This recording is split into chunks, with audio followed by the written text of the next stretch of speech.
Assalamualaikum warahmatullahi wabarakatuh. Perkenalkan, nama saya Kendra Azahra dengan NIM B1D210008.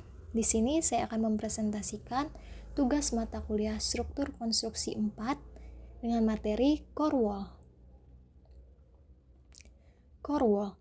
Core wall adalah tulang punggung suatu bangunan gedung atau inti struktur. Merupakan dinding geser yang terletak di dalam wilayah inti pusat dalam gedung, yang biasanya diisi tangga atau poros lift.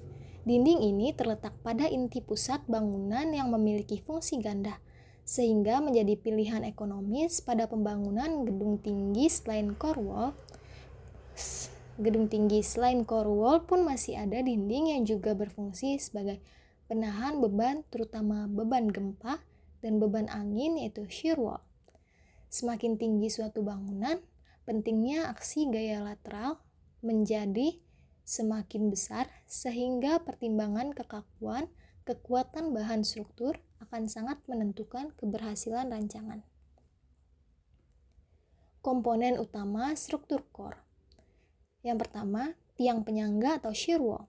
Tiang penyangga adalah dinding tebal yang membentuk bagian dari struktur core. Mereka dirancang untuk menahan beban lateral seperti angin atau gempa. 2. Tangga dan elevator. Tangga dan elevator sering ditempatkan di dalam struktur core untuk memberikan akses vertikal di sepanjang bangunan. 3. Lift shaft. Lift shaft atau saluran lift menyediakan ruang untuk lift dan sistem perpipaan di dalam struktur core. Peran struktur core dalam bangunan bertingkat tinggi. 1. Menopang beban vertikal. Struktur core mendukung beban vertikal dari lantai, dinding, dan atap bangunan. 2. Menahan gaya lateral. Dengan menggunakan tiang penyangga yang dirancang khusus, struktur core dapat menahan gaya lateral seperti angin atau gempa. 3. Distribusi beban. Struktur core membantu mendistribusikan beban dengan merata ke seluruh bangunan, memastikan kestabilan dan integritas struktural. Jenis-jenis sistem struktur core wall. Yang pertama, sistem struktur dinding pendukung sejajar atau parallel bearing walls. Sistem ini terdiri dari unsur bidang vertikal yang diperkuat dengan berat dinding itu sendiri, sehingga mampu menahan gaya aksial lateral secara efisien. Sistem struktur dinding sejajar ini digunakan pada bangunan-bangunan apartemen yang tidak membutuhkan ruang bebas yang luas dan sistem-sistem mekanisnya tidak memerlukan struktur inti. Yang kedua ada sistem struktur inti dan dinding pendukung atau core and bearing walls. Sistem ini berupa bidang vertikal yang membentuk dinding luar dan mengelilingi sebuah struktur inti. Hal ini memungkinkan ruang interior terbuka yang bergantung pada kemampuan bentangan dari struktur lantai. Sistem ini memuat sistem-sistem transportasi mekanis vertikal serta menambah kekakuan bangunan. Yang ketiga, sistem struktur box berdiri sendiri atau self-supporting boxes.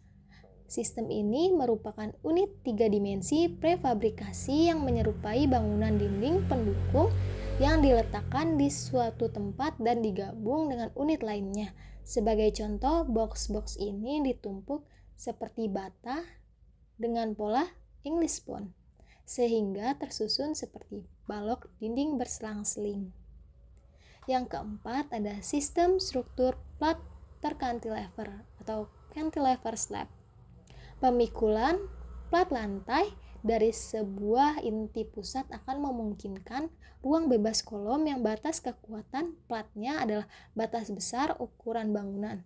Sistem ini memerlukan banyak besi, terutama apabila proyeksi plat sangat besar.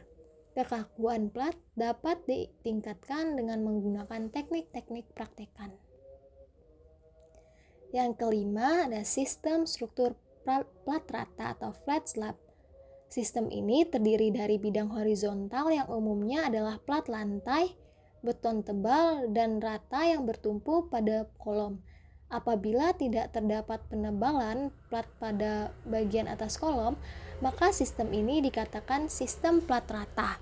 Pada kedua sistem ini tidak terdapat balok yang dalam atau deep beam, sehingga tinggi lantai bisa minimum.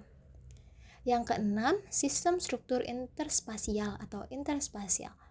Sistem struktur rangka tinggi selantai yang terkantilever diterapkan pada setiap lantai antara untuk memungkinkan ruang fleksibel di dalam dan di atas rangka. Ruangan yang berada di dalam lantai rangka di atasnya dapat digunakan sebagai wadah untuk kegiatan aktivitas lainnya.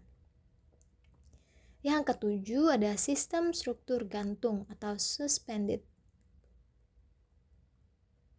Sistem ini dapat memungkinkan penggunaan beban secara efisien dengan menggunakan penggantungan sebagai pengganti kolom untuk memikul beban lantai. Kekuatan unsur tekan pada sistem ini harus dikurangi sebab adanya bahaya tekuk. Beberapa dengan unsur tarik yang dapat mendayagunakan kemampuan secara maksimal. Kabel-kabel ini dapat meneruskan beban gravitasi ke rangka di bagian atas yang terkantilever dari inti pusat. Yang kedelapan, sistem struktur rangka selang-seling atau staggered truss. Rangka tinggi yang disusun sedemikian lantai rupas sehingga pada setiap lantai bangunan dapat menumpangkan beban di bagian atas suatu rangka, begitupun di bagian bawah rangka di atasnya. Selain memikul beban vertikal, susunan rangka ini akan mengurangi tuntutan kebutuhan ikatan angin dengan cara mengarahkan beban angin ke dasar bangunan melalui struktur balok-balok dan plat lantai. Kesembilan, sistem struktur rangka kaku dan inti atau rigid frame and core. Rangka kaku akan bereaksi terhadap beban lateral, terutama melalui lentur, balok, dan kolom. Perilaku demikian berakibat ayunan atau drift lateral yang besar sehingga pada bangunan dengan ketinggian tertentu. Akan tetapi apabila dilengkapi dengan struktur inti, maka ketahanan lateral bangunan akan sangat meningkat karena interaksi inti dan rangka. Sistem ini memuat sistem-sistem mekanis dan transportasi vertikal.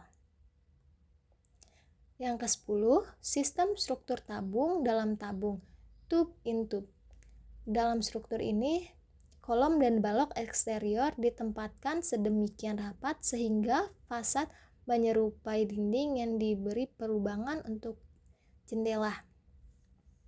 Seluruh bangunan berlaku sebagai tabung kosong yang terkantilever dari tanah. Inti interior atau tabung dapat meningkatkan kekakuan bangunan dengan cara ikut memikul beban bersama kolom-kolom fasad tersebut. Kelebihan core wall. 1. Kestabilan dan keamanan.